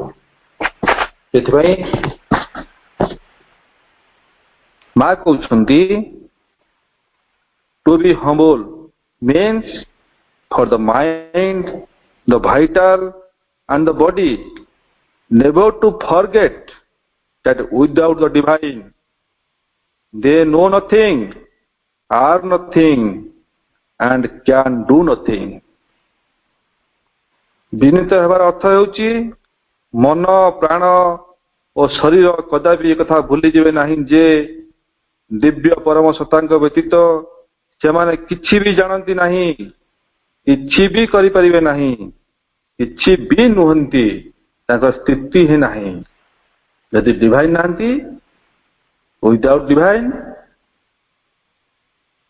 आई am zero with divine I am hero कहार आम हीरो हवा से भगवान के हीरो हवा से भगवान को आम वीर योद्धा हवा तांकर आलोक हवा तांकर सैनिक हवा तांकर संतान हवा तांकर जंत्री हवा तांकर जंत्र हवा जंत्री आम जंत्र हवा एटा जो कथा ये हूँ आह्वान तापरे सेकेंड कहते पूर्ण नम्रता पर सेकेंड पॉइंट होची पूर्ण आंतरिकता एठी माँ सुंदर भाव लिखिं निजर सत्ता को सब तुम्हें भगवान पाखे खोली धर गोटे बही जो खोली जाए पेज पर पेज खोली जाए पृष्ठा पर पृष्ठा खोली जाए ठीक से ही तुम्हें समस्त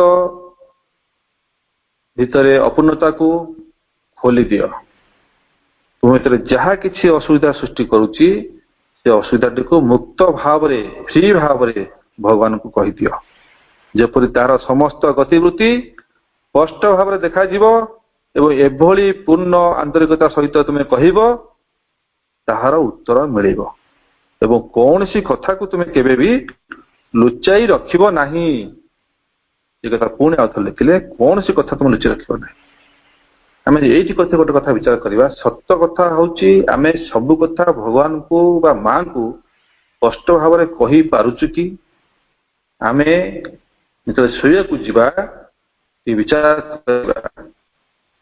भाविबा आज गोटे कौन घटी जो कथाटी मो माँ पाखक जा लाज मारूँ लज्जा लगुच मत अपमानित लगुच मत कहीं लगुच मुझे माँ ठारू दूरे दूरे जाऊ जदि से कथाटी को मो माँ को स्पष्ट भाव कहीपरि भल हाँ भावतु जो माँ कहले तुम्हें कौन सी कथा मो पर लुचेब ना मुझे जाने किंतु मु चाहे तुम्हें मते खुली करी कुह ସ୍ପଷ୍ଟ ଭାବରେ କୁହ ତୁମ ଭିତରେ ଗୋଟେ କ୍ଲାରିଟି ଆସୁ। ସେ କ୍ଲାରିଟି ଆସିଲା ପରେ ତୁମ ଭିତରେ ପ୍ୟୁରିଟି ଆସିଯିବ। ତୁମେ ବାରମ୍ବାର ମତେ କହିବ ତୁମର ଯାହା ତ୍ରୁଟି ଅଛି, ତାହେଲେ ତୁମ ଭିତରେ କେମିତି ଶୁଦ୍ଧତା ଆସିବ, ପ୍ୟୁରିଟି ଆସିବ, ସେ କଥା ମୁଁ ବୁଝିବି, ମୁଁ ଦାୟିତ୍ୱ ନେବି। ତାପରେ 3 ପଏଣ୍ଟରେ କହୁଛନ୍ତି ସର୍ବଦା ଭଗବାନଙ୍କର ବାହୁ ମଧ୍ୟରେ ଆଶ୍ରିତ ହୋଇଯିବା। ଏଠି ଆମେ ଡାଇରେକ୍ଟ କଥା ହବା। ଆମ ସମ୍ପୂର୍ଣ୍ଣ ଭାବରେ ଆମ ଦାୟିତ୍ୱ ନେଉଛନ୍ତି ମା। ସେ ଭଗବାନ ହେଲେ ଆମ ପାଇଁ ମା, ସେ ଭଗବାନ ମା ରୂପରେ ଆସିଛନ୍ତି। ତେଣୁ ସେ ମାଙ୍କର କୋମଳତାକୁ ଆମେ ଅନୁଭବ କରିବା, ତାଙ୍କର ସେ ବିଶାଳତା ତାକୁ ଆମେ ଅନୁଭବ କରିବା। କାରଣ ସିଏ ହେଲେ ବିଶାତୀତା, ସେ ହେଲେ ବିଶ୍ୱଗତ, ସେ ହେଲେ ବ୍ୟଷ୍ଟିଗତ। ସେ ବହୁ ରୂପରେ ଭିନ୍ନ ଭିନ୍ନ ରୂପରେ ସମଗ୍ର ସୃଷ୍ଟିରେ ସେହି ଅଛନ୍ତି। ସେ ଆମ ପାଖକୁ ସେହି ଆସିଛନ୍ତି ମାହେଶ୍ୱରୀ ରୂପରେ। ସେ ହେଉଛନ୍ତି ମହାଲକ୍ଷ୍ମୀ, ମହାକାଳୀ, ମହାସରସ୍ୱତୀ। ତେଣୁ ଆମର ସେଇ ମାଙ୍କର ସେଇ ମହାକୋଳକୁ ଆମେ ଅନୁଭବ କରିବା, ତାଙ୍କର ସେଇ ମଧୁରତା, ତାଙ୍କର ସେଇ କୋମଳତାକୁ ଆମେ ଅନୁଭବ କରିବା। ଏବଂ ସେ କହୁଛନ୍ତି ସବୁଠୁ ବଡ଼ କଥା ହଉଛି ତାଙ୍କ ଉପରେ ସବୁବେଳେ ପରମ ନିର୍ଭରତା ରଖିବା। ଏଇଟା ହଉଛି କଥା। ଅସୁବିଧା ହଉଛି ଏଇଠି ଯେ ମାଙ୍କ ଉପରେ ଆମେ ପୂର୍ଣ୍ଣ ନିର୍ଭରତା ରଖିପାରୁନାହୁଁ, ପୂର୍ଣ୍ଣ ନିର୍ଭର କରିପାରୁନାହୁଁ। ଯେତିକି ନିର୍ଭର କରୁଛୁ ଆମ ଟଙ୍କା ଉପରେ, LIC ବଣ୍ଡ ଉପରେ, ବ୍ୟାଙ୍କ ଉପରେ, ବନ୍ଧୁ ଉପରେ। ମୋର ଅମକ ବନ୍ଧୁ ହାଇକୋର୍ଟର ଜଜ୍ ଅଛନ୍ତି, ତାଙ୍କ ଉପରେ। କିନ୍ତୁ ସେତିକି ନିର୍ଭରତା ଆମର ମାଙ୍କ ଉପରେ ଆସୁନାହିଁ। ହାଇକୋର୍ଟର ଜଜ୍ ତାର ଯେ ମାଷ୍ଟର ସିଏ ହେଲା ମା। କିନ୍ତୁ ଆମେ ଏଇ ଛୋଟ ଛୋଟ ସୂତାକ୍ଷକୁ ଧରି ଆମେ କହୁଛୁ ଆମେ ସବୁ ପାଇଗଲୁ, ନିର୍ଭରତା ପାଉନାହିଁ। ଗୋଟେ ଗୋଟେ ବାପାର ମାର ଯଦି 2, 3, 4 ଛୁଆ ଅଛନ୍ତି, ତାହେଲେ ଗୋଟେ ଛୁଆକୁ ଆମେ କଣ ମାଙ୍କ ପାଖରେ ଛାଡି ପାରିବା ନାହିଁ? ଆମେ କଣ ସେ ପରିବେଶ ତିଆରି କରିପାରିବା ନାହିଁ? ମୁଁ କହୁନାହିଁ ବାଧ୍ୟବାଧକା, ବାଧ୍ୟ ନାହିଁ। ଆମେ ପରିବେଶ ତିଆରି କରିବା। ମୁଁ ମୋ ଘରେ ଏଭଳି ଜୀବନ କାଟିବି, ମୁଁ ଅନ୍ୟ ପ୍ରତି ଦୃଷ୍ଟାନ୍ତ ହେବି, ଏକ୍ସାମ୍ପଲ ହେବି। ଅନ୍ୟମାନଙ୍କର ଜୀବନଶୈଳୀ ମତେ ଭଲ ନ ଲାଗେ, ସେଥିରେ ମୁଁ କେବେ ମଧ୍ୟ ବିରକ୍ତି ପ୍ରକାଶ କରିବି ନାହିଁ। ମୋ ଜୀବନଶୈଳୀକୁ ମୁଁ ଏଭଳି ଭାବରେ ଗଢିବି, ମାଙ୍କୁ ନେଇ ବଞ୍ଚୁଥିବି, ମୋର ପ୍ରଭାବ ନିଶ୍ଚୟ ରୂପେ ଆଜି ପଡ଼ିନାହିଁ, କାଲି ପଡ଼ିନାହିଁ, ନିଶ୍ଚୟ ଘର ଭିତରେ ପଡ଼ିବ ହିଁ ପଡ଼ିବ। ଯଦି ଗୋଟେ ଘର ସମ୍ପୂର୍ଣ୍ଣ ଭାବରେ ଜ୍ୱଳନ୍ତ ଭାବରେ ଜଳି ଉଠିଲା, ଜାଗ୍ରତ ହୋଇ ଉଠିଲା, ସଚେତନ ହୋଇ ଉଠିଲା, ତାହେଲେ ଗୋଟେ ଗାଁଟି ହସିଥିବ। ଯଦି ଗୋଟେ ଗାଁଟି ହସୁଛି, ଗୋଟେ ବ୍ଲକ ହସିବ। ଗୋଟେ ବ୍ଲକ ହସିଲେ ଜିଲ୍ଲା, ଜିଲ୍ଲାରୁ ରାଜ୍ୟ, ରାଜ୍ୟରୁ ଦେଶ, ଦେଶରୁ ସମଗ୍ର ସଂସାର। କାରଣ ସେଇ ମା ଯିଏ ଆସିଛନ୍ତି ବ୍ୟକ୍ତି ରୂପରେ, ସେ ଅଛନ୍ତି ବିଶ୍ୱଗତ ରୂପରେ, ୟୁନିଭର୍ସାଲ ବା କସ୍ମସ୍। ସେ ଅଛନ୍ତି ବିଶ୍ୱାତୀତା, ବିଶ୍ୱର ବହୁ ଊର୍ଦ୍ଧ୍ୱରେ, ହେଲେ ଇନଫାନାଇଟ୍, ପରମ, ସେ ଅଦ୍ୱିତୀୟ, ଯାହା ଆମେ କହିପାରିବା, ହେଲେ ଅନନ୍ତ। ତେଣୁ ଏଇଠୁ ଯୋଉ କଥା କହିଲେ ଆମ ମାଙ୍କ ଉପରେ ନିର୍ଭର କରିବା, ପୂର୍ଣ୍ଣ ନିର୍ଭରତା। ବିଲେଇ ଛୁଆଟି ତା ମା ଉପରେ ଏତେ ନିର୍ଭର କରୁଛି, ଏତେ କଥା କୁହାଯାଇଛି। ରାମକୃଷ୍ଣ ପରମହଂସ କଥା ପଢୁଥିଲେ, ବିଲେଇ ଛୁଆ ମାଙ୍କଡ ଛୁଆ, ସେଇଟା ଆପଣ ଜାଣିଛନ୍ତି ଯେ ଆଲୋଚନା କିଛି ଆବଶ୍ୟକ ନାହିଁ। କଥା ଆସୁଛି ଯେ ଆମେ କେବେ ମାଙ୍କ ଉପରେ ସମ୍ପୂର୍ଣ୍ଣ ନିର୍ଭର କରିବା। ସେଥିପାଇଁ ମା କହୁଛନ୍ତି ପ୍ରଥମ ପ୍ରାୟୋରିଟି ହେଲା ଫାର୍ଷ୍ଟ ଡିଭାଇନ୍, ସେକେଣ୍ଡ ହଉଛି ମୋର ଚାକିରି ବା ବିଜନେସ, ଥାର୍ଡ ହଉଛି ପରିବାର। କିନ୍ତୁ ଆମେ ଜଷ୍ଟ ଓଲଟା। କଣ ଓଲଟା? ପ୍ରଥମ ହଉଛି ପରିବାର, ତାପରେ ଚାକିରି ବିଜନେସ, ତାପରେ ଶେଷରେ ବିଚରା ଭଗବାନ। ଯଦି ସମୟ ବଳେ ତାହେଲେ ଦେଖିବା, ନହେଲେ ବୟସ ହେଲେ ଦେଖିବା, ତୀର୍ଥ କରିବାକୁ ଯିବା। ସବୁ କାମ ସାରିଦେଲି, ତୀର୍ଥ କରିବି, ତାପରେ ବାସ। हरि नाम सत्य है, राम नाम सत्य है। ଇଏ କଣ ଜୀବନ? କଥା ଆସିଛି ଆମେ ମାଙ୍କର ମା ଆମର। ତାହେଲେ ମୁଁ ଯଦି ଯନ୍ତ୍ର ତାଙ୍କ ପାଇଁ ବଞ୍ଚିବି, ଯଦି ମୁଁ ତୁଟି ଯାଉଛି ଭାଙ୍ଗି ଯାଉଛି କମ୍ପ୍ଲେନ କରିବି ନାହିଁ। ଭାଙ୍ଗିଗଲେ ଆନନ୍ଦ, ରହିଲେ ବି ଆନନ୍ଦ। ମତେ ସିଏ ଯେଭଳି ଭାବରେ ବ୍ୟବହାର କରୁଛନ୍ତି କରନ୍ତୁ। ସେଥିପାଇଁ କହିଲେ ପୁଣି ତିନିଟା କଥା କହୁଛନ୍ତି, ସେଇମାନେ ହିଁ ଯଥାର୍ଥ ସନ୍ତାନ, ଯଥାର୍ଥ କର୍ମୀ, ଯଥାର୍ଥ ଯନ୍ତ୍ର। ସେମାନେ କହିପାରିବେ ମା ତୁମର ଇଚ୍ଛା ପୂର୍ଣ୍ଣ ହେଉ, ମୋର ନୁହେଁ। କୋଉମାନେ କହିପାରିବେ? ଯୋଉମାନେ ତାଙ୍କ ପାଇଁ ଜୀବନ କରୁଥିବେ। ଓନ୍ଲି ମଦର ନନ୍ ଅଦର। କେବଳ ତାଙ୍କରି ପାଇଁ ଆଉ କିଛି ସେକେଣ୍ଡ ଏଜେଣ୍ଡା ହିଁ ନଥିବ। ସେଇମାନେ କହିପାରିବେ ମା ତୁମର ଇଚ୍ଛା ପୂର୍ଣ୍ଣ ହଉ, ମୋର ନୁହେଁ। ଟିକେ ଆମେ ଅବସ୍ଥା ତଳକୁ ଖସିଯିବା, ଭାବିଲ ଦେଖି ଆମେ ସତରେ କହିପାରୁଛୁ କଥା ମା ତୁମ ଇଚ୍ଛା ପୂର୍ଣ୍ଣ ହଉ, ମୋର ନୁହେଁ ବୋଲି? ନା ଉଲ୍ଟା କହୁଛୁ। କଣ ଉଲ୍ଟା କହୁଛୁ?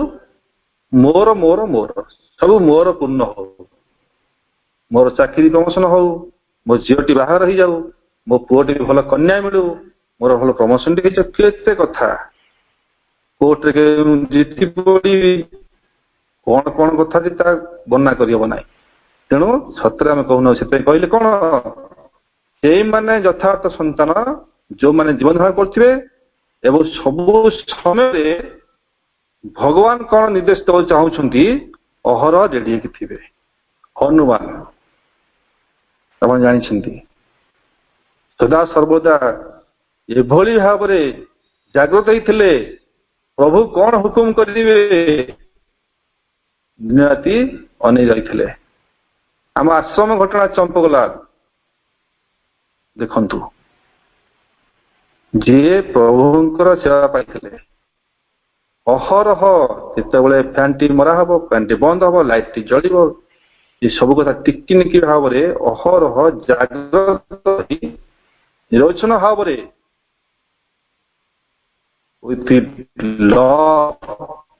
ଭଗବାନ ଭଲ ପାଇ କୌଣସି ବ୍ୟକ୍ତି ନାହିଁ ଆନନ୍ଦରେ କାର୍ଯ୍ୟ କରୁଥିଲେ।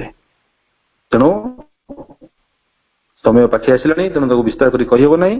ତେଣୁ ତୁମର ଇଚ୍ଛା ପୂର୍ଣ୍ଣ ହଉ, ମୋର ନୁହେଁ ଅଛି। ତାପରେ କହୁଛନ୍ତି ସେ ହିଁ କହିପାରିବ ଯେ ଯଥାର୍ଥ ସନ୍ତାନ। ସେ କଣ କହିବ? ମା ତୁମେ ଯେପରି ଇଚ୍ଛା କର ସେପରି କାର୍ଯ୍ୟଟି ହେଉ। ଆମେ ସବୁବେଳେ ଚାହୁଁଛୁ ଆମ ବାଗରେ କାର୍ଯ୍ୟଟା ହଉ, ଆମ ବାଗରେ, ଆମ ପ୍ଲାନିଂରେ। ଯଦି ଭଗବାନଙ୍କ ପ୍ଲାନିଂରେ କାର୍ଯ୍ୟଟା ହୁଅନ୍ତା ବୋଲି ସମସ୍ତେ ଚାହାନ୍ତେ, ତାହେଲେ ପୃଥିବୀର ପରିବର୍ତ୍ତନ ବହୁତ ଦ୍ରୁତ ଚାଲନ୍ତା। ଆମେ ସବୁବେଳେ ଭଗବାନଙ୍କ ବିରୋଧରେ ହିଁ କାର୍ଯ୍ୟ କରୁଛୁ, ସବୁବେଳେ ତାଙ୍କର ବିପରୀତ ଦିଗରେ ଗତି କରୁଛୁ। ତେଣୁ ଆମେ କେମିତି କହିବା ଯେ ଭଗବାନ ତୁମେ ଯେପରି ଚାହୁଁଛ, ତୁମେ ଯେପରି ଇଚ୍ଛା କରୁଛ ସେଭଳି ହଉ? ସେ କହିବ ନା ଯିଏ ତାଙ୍କ ପାଇଁ ବଞ୍ଚୁଥିବ, ଯିଏ ହଉଛି ଯଥାର୍ଥ ସନ୍ତାନ। ଶେଷରେ କହିଲେ ଅନନ୍ତ କାଳ ପର୍ଯ୍ୟନ୍ତ ମୁଁ ତୁମରି ହିଁ ରହିବି। ଅନନ୍ତ କାଳ ପର୍ଯ୍ୟନ୍ତ ମୁଁ ତୁମର ହିଁ ହୋଇ ରହିବି। ଦେଖିବା କଥାଟା କେମିତି ବାଗରେ କହିଲେ, ଅନନ୍ତ କାଳ ପର୍ଯ୍ୟନ୍ତ ମା ମୁଁ ତୁମର। ଆମେ ସେମାନେ ଜାଣିଛନ୍ତି ଯୋଉ ସାଧୁ ସନ୍ଥ ମାନେ, ଯୋଉ ଋଷି ମାନେ ଶ୍ରୀରାମଙ୍କ ସମୟରେ ପ୍ରଭୁ ଶ୍ରୀରାମଙ୍କୁ ସହଯୋଗ କରିଥିଲେ, ସେଇମାନେ ଶାସ୍ତ୍ରରେ ବର୍ଣ୍ଣିତ ଅଛି। ଭଗବାନ ଶ୍ରୀକୃଷ୍ଣ ସମୟରେ, ଦ୍ୱାପର ସମୟରେ ଘଟଣା, ସେମାନେ ସବୁ ଗୋପ ଗୋପାଳନିକା ଆସିଥିଲେ। ଠିକ ଆଜି 750 କୋଟି ପ୍ଲସ ମଣିଷ ସମଗ୍ର ପୃଥିବୀରେ, ସମଗ୍ର ଭାରତବର୍ଷ ଦେଖନ୍ତୁ ସଂଖ୍ୟା ପାଖାପାଖି 135 କୋଟି ପ୍ଲସ, ଓଡିଶାରେ 4.5 କୋଟି ପ୍ଲସ। ଯଦି କହିବା ଯେ ମା ସଙ୍ଗ ଭକ୍ତ ଓଡିଶା କେତେ ଅଛନ୍ତି, ନୋ ଡାଉଟ 2 ଲକ୍ଷ 3 ଲକ୍ଷ ବାହାରିବେ। ମାଙ୍କ କାର୍ଯ୍ୟ ପାଇଁ ସତତ ସର୍ବଦା ସବୁ ସମୟରେ ଏଭ୍ରି ମୋମେଣ୍ଟ ଜଣେ ରେଡି ଅଛନ୍ତି, ମୁହଁ ଶୁଖିଯିବ। କାହିଁ ଜଣାପଡୁନି ତ ସେମିତି। ଭକ୍ତ ଅନେକ କିନ୍ତୁ ଯଥାର୍ଥ ସନ୍ତାନ କେଜଣ? ଯୋଉମାନେ କେବଳ ମାଙ୍କ ଇଚ୍ଛାକୁ ନେଇ କାର୍ଯ୍ୟ କରୁଥିବେ, ମାଙ୍କୁ ନେଇ ଜୀବନ କରୁଥିବେ, ମାଙ୍କୁ ନେଇ ବଞ୍ଚୁଥିବେ। ମାଙ୍କୁ ଆମେ ସମସ୍ତେ ଭଲ ପାଉଛୁ, କେଜଣ ପ୍ରକୃତରେ ଯଥାର୍ଥ ଭାବରେ ଭଲ ପାଉଛନ୍ତି। ଲାଇନ ଚାଲିଛି, ସମସ୍ତେ ବ୍ଲେସିଂ ପ୍ୟାକେଟ ନେଉଛନ୍ତି, ୱାନ୍ ବାଇ ୱାନ୍ ଆସୁଛନ୍ତି, ଜଣେ ପରେ ଜଣେ ଜଣେ ପରେ ଜଣେ ଚାଲିଛି। ସମସ୍ତେ କହୁଛନ୍ତି ମା I love you, I love you, I love you. ଠିକ ଅଛି, ଚାଲିଛି। ଜଣେ କହିଲେ ମା I love you, consciously I love you, ମା ମୁଁ ତୁମକୁ ଭଲ ପାଏ, ସଚେତନ ଭାବରେ ଭଲ ପାଏ। ଲାଇନ ଅଟକି ଗଲା, ଧାଡି ବନ୍ଦ ହେଇଗଲା। ମା ଧରି ପକେଇଲେ ସେ ସନ୍ତାନକୁ, ଭିଡି ଆଣିଲେ, ଚୁମ୍ବନଟି ଦେଇଦେଲେ, ଯଥାର୍ଥ ସନ୍ତାନ ବୋଲି କହିଲେ। ମତେ ସମସ୍ତେ ଭଲ ପାଆନ୍ତି କିନ୍ତୁ ସଚେତନ ଭାବରେ ଭଲ ପାଇବା ସଂଖ୍ୟା ବହୁତ କମ୍। ତେଣୁ ଆଜିର ବିଷୟଟି ଏଇଠି ରହିଲା। ମା ଆମେ ତୁମର, ତୁମେ ଆମର। ନେକ୍ସଟ ରହିଲା ଆଉ ସବୁ ସବୁ ତୁମର, ସେଇଟା ଆଜି ଆଲୋଚନା ହେଇପାରିଲା ନାହିଁ। ରଖିବା। ସମସ୍ତ ଧନ୍ୟବାଦ। ବନ୍ଦେ ମାତରମ୍। ଧନ୍ୟବାଦ ଭାଇ। ବହୁତ ସୁନ୍ଦର ଆଉ ସୁସ୍ପଷ୍ଟ ଭାବରେ ଆଲୋଚନା କରିଛନ୍ତି ଆଜିର ବିଷୟଟିକୁ। ଆପଣଙ୍କର ଆଉ ସବୁ ବାକି ଯାହା ରହିଛି ସବୁ ତୁମର ମାଙ୍କର ଯେଉଁ ରହିଲା ସେ ପରବର୍ତ୍ତୀ ଷ୍ଟେପ୍ଟାକୁ ଆମେ ଅନ୍ୟ ପର୍ଯ୍ୟାୟରେ ଆଲୋଚନା କରିବା। ପାର୍ଟ 2 ତାର କରିବା। ଯଥାର୍ଥରେ ମା ଆମେ ତୁମର, ତୁମେ ଆମର କହିଦେବାଟା ସହଜ, କହିଦେବାଟା ସହଜ, ସମସ୍ତେ କହିଦିଅନ୍ତି, କିନ୍ତୁ ପ୍ରୋବ୍ଲେମ କୋଉଟା ଅଛି? ସୁକାନ୍ତ ଭାଇଠୁ ଆମେ ସୁସ୍ପଷ୍ଟ ଭାବରେ ଜାଣିପାରିଲେ। ଆମେ ତୁମର, ତୁମେ ଆମର, ଏଇଟା ସବୁ କଥାରେ କହନ୍ତି, କିନ୍ତୁ ସମସ୍ୟା କୋଉଟା ଅଛି? ପ୍ରୋବ୍ଲେମଟା କୋଉଟା ଅଛି? କେମିତି ଏଇଟା ହବ? ତାର ବିଶଦ ଭାବରେ ଆଲୋଚନା କଲେ ଆମର ସୁକାନ୍ତ ଭାଇ, ନିର୍ଭୀକ ମାଙ୍କର ଲାୟନ, ଯିଏକି ମାନେ ସବୁ ସୁସ୍ପଷ୍ଟବାଦୀ, ସେ କହିଦିଅନ୍ତି, ପେଟରେ କିଛି ରଖନ୍ତିନି, ସବୁ କଥା ସେ ସମସ୍ୟା ଆଜିର ଯେଉଁ ରହିଛି ମା ଶ୍ରୀ ଅରବିନ୍ଦଙ୍କୁ ଆମେ ଭଲ ପାଉଥିବା ଯେତେ ସବୁ ଆମେ ରହିଛେ ସନ୍ତାନଗଣ, ସମସ୍ୟା କୋଉଠି ରହିଛି ତାକୁ ସେ ପ୍ରାଞ୍ଜଳ ଭାବରେ ବୁଝେଇଛନ୍ତି। ଆଉ ଯାହା ରହିଲା ପରବର୍ତ୍ତୀ ପର୍ଯ୍ୟାୟରେ ଆମେ ତାଙ୍କୁ ସୁଯୋଗ ଦେବା। ପାର୍ଟ 2ରେ ଆମେ ଡିସ୍କସନ କରିବା। ବର୍ତ୍ତମାନ କାର୍ଯ୍ୟକ୍ରମ ହେଇଛି ଯେ କାର୍ଯ୍ୟକ୍ରମକୁ ଆମେ ବିରତି ଘୋଷଣା କରିବା। ଆମେ ମଦର୍ସ ମେଡିଟେସନ ମ୍ୟୁଜିକ ସହିତ କାର୍ଯ୍ୟକ୍ରମକୁ ଆମେ ବିରତି ଘୋଷଣା କରିବା। ସମସ୍ତେ ଟିକେ ସାଇଲେନ୍ସ ହେବା।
ଆଜିର ଅନଲାଇନ୍ ଶ୍ରୀ ଅରବିନ୍ଦ ଆସୋସିଏସନ ପାଠଚକ୍ରରେ ଉପସ୍ଥିତ ରହିଥିବା ଭାଇ ଅପାମାନଙ୍କୁ ବନ୍ଦେ ମାତରମ୍ ତଥା ପ୍ରଣାମ ଜଣାଇ, ପ୍ରଭୁ ମାଙ୍କ ଚରଣ କମଳରେ ଅନନ୍ତ କୋଟି ପ୍ରଣାମ ଜଣାଇ, ଭାଇଙ୍କୁ ଧନ୍ୟବାଦ ଜ୍ଞାପନ କରି କାର୍ଯ୍ୟକ୍ରମକୁ ଆମେ ଏଠି ବିରତି ଘୋଷଣା କଲେ। କାର୍ଯ୍ୟକ୍ରମ ଓଭର, ସମସ୍ତଙ୍କୁ ଅର ଓଭର।